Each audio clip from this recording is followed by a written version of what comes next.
There is a moment, and if you've ever loved a deep intuitive, you know exactly which moment I'm talking about. Nothing happened. No fight. No betrayal. No clear reason. But something shifted. They became quieter, more distant, harder to reach. And you were left in that silence, replaying everything, asking yourself, what did I do wrong?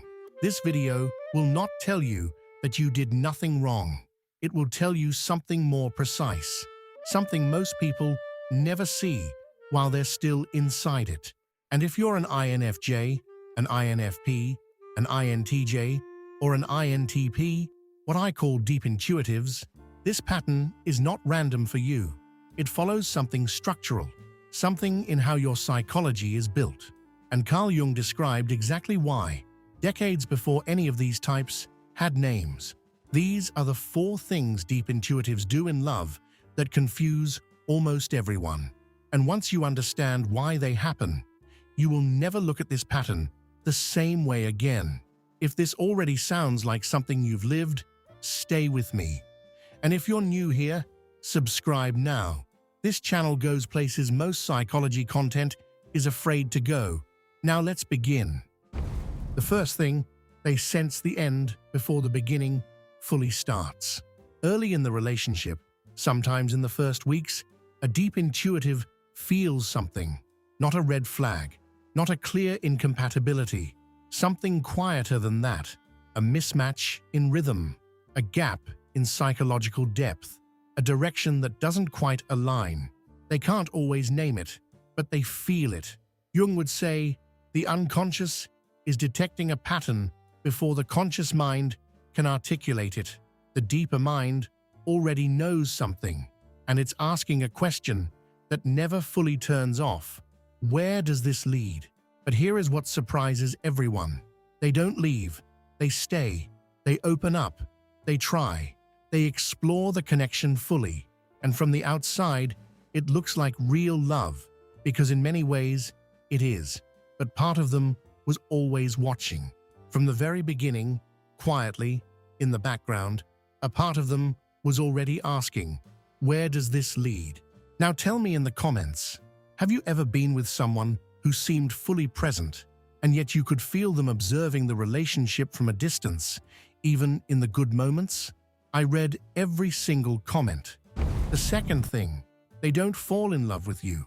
They fall in love with the image. This is where it becomes more complex and more painful. A deep intuitive doesn't just relate to who you are. They relate to what you represent, your depth, your potential, your inner world, the version of you that their unconscious has already imagined. In Jungian terms, this is projection. Specifically, the projection of the Anima or the Animus, the unconscious image of the feminine or masculine that each of us carries inside. They are not only seeing you, they are seeing a living symbol of something that lives inside themselves, something they've been searching for without fully knowing it. And at first, this feels extraordinary because you are being loved at a level that feels rare, almost sacred, like someone is seeing you more deeply than anyone ever has. But there is a cost, because no real person can fully match an unconscious image, and slowly, quietly, a gap appears. Not because you changed, but because reality cannot sustain projection forever. The love was real. The image was real to them, but the two were never fully the same thing. The third thing, they require depth more than presence. Most people measure love through consistency, texts, calls, time spent together, showing up, being there. Deep intuitives measure something else entirely, meaning. You can talk to them every day and still feel like strangers, or speak once, deeply, and feel like you've known each other for years. What they are looking for is not proximity, it is psychological resonance, a sense that the relationship is not just happening, but unfolding, growing, becoming something. Jung called this individuation, the process of becoming who you truly are. And for a deep intuitive, love is supposed to be part of that process. If it isn't, if the relationship starts to feel like it's keeping them still instead of helping them grow, it starts to feel suffocating. Even if everything looks stable on the surface, even if there's no argument, no problem anyone can name. The absence of depth is its own kind of slow suffocation. If this channel has given you something, if these videos have named things you couldn't name before, consider joining the membership. You support the work directly and you get early access to selected videos before they go public. The membership join button is right below the video. The fourth thing, they leave suddenly, but only after a long internal process. From the outside, it looks abrupt. One day they are fully there, the next, they are gone, emotionally or physically or both. But internally, this decision took a long time. They observed, they adjusted, they questioned themselves. They tried to realign the connection. They gave it more time, more patience, more of themselves than most people would. But once something becomes clear to them, especially a loss of meaning, a misalignment with where their inner life is going, they do not leave halfway. They don't linger. They don't stay out of guilt or fear. They close. This is not impulsivity. This is psychological closure, a quiet, internal decision that took months, maybe years, to reach. And by the time you see it, they are already on the other side of it.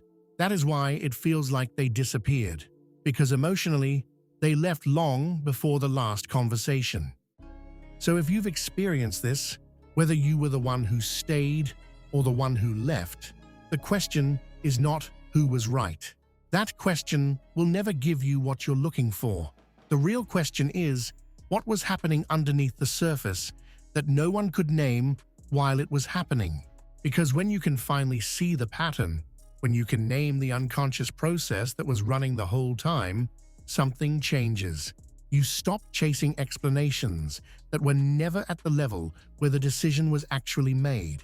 You stop taking it personally in the wrong way. You start to understand it.